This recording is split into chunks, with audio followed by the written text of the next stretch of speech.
Vice President JD Vance has not yet announced whether or not he'll run for president in 2028. But if he does, the vice president is already hinting he's in a good position to win one key endorsement.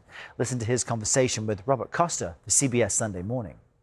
Do you find him to be coy about where his mind's at, or encouraging of you possibly seeking the nomination down the road? It's not coy, or it's not positive or negative. I have no doubt that the President of the United States is going to be very supportive of anything that I ultimately decide to do, but we really just haven't talked about what that thing will be.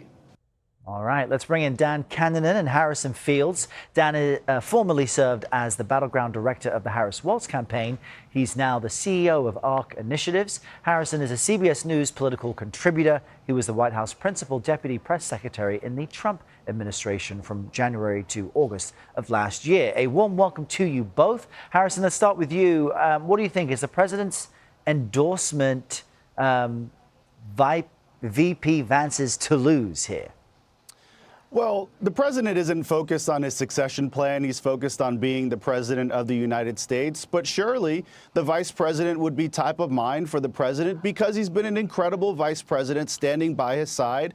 And look, we just talked about it just earlier. The vice president will likely be at the historic signing in Geneva, Switzerland, for an Iranian and U.S. deal that would ultimately end this war and bring peace to the region. So Vice President Vance is probably poised the best to earn that endorsement. But the president's not focused on that right now, and neither is the vice president. We've got midterms to win, and we've got a Democratic Party that we have to continue to fight that wants to open up our borders, to tax the American people, to put trans ideology back into the focus of everyday life, and to ban gas stoves. So this is a party that's completely out of touch with the American people. We have to make sure we fight that, and that's the priorities of this White House.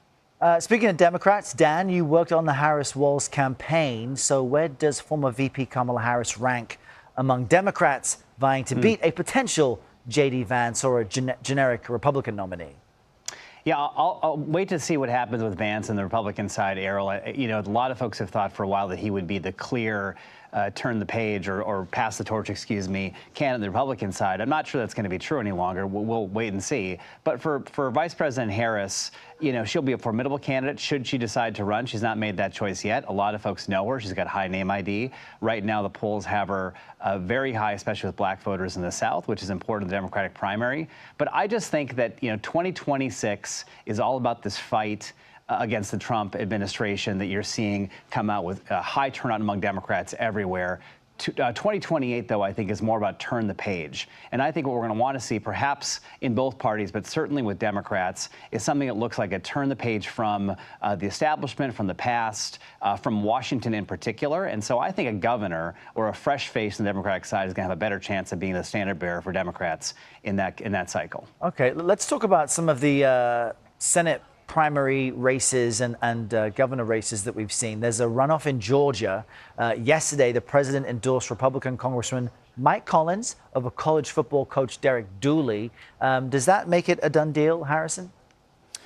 It usually does. The president's batting about 1,000 when it comes to his endorsements, but ultimately it's going to be up to Georgia voters. But Georgia voters listen to what the president says, and they will likely go with candidate Mike Collins. Listen, there's a lot at stake here. We've got Jon Ossoff, who votes with the Democratic Party more than he should be voting for the people of Georgia. We need to take politics out of how these people vote.